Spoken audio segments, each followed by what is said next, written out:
The Mainline segment will be busy this month as several companies will go public in September, त्योहारों का मौसम है, indicating the onset of festive season in the primary market.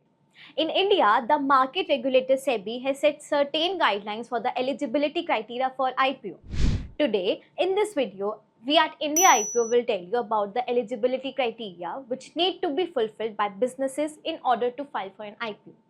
Remember that the conditions applicable to launch an IPO are different for profitable and non-profitable companies. Criteria for IPO: if the company is profitable, the company planning to go public should have a minimum net worth of rupees 1 crore in each of the previous 3 years.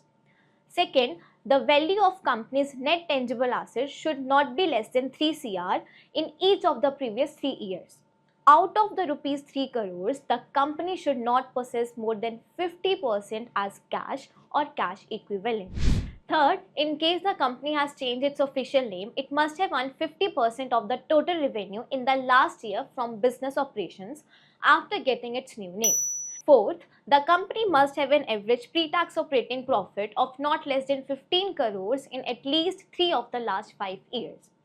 Lastly, the value of IPO issue size must not exceed 5 times the company's total net worth before launching the issue. Note that apart from the eligibility criteria mentioned above, there are certain conditions mandated by the Indian regulatory which need to be fulfilled by companies ahead of the IPO launch.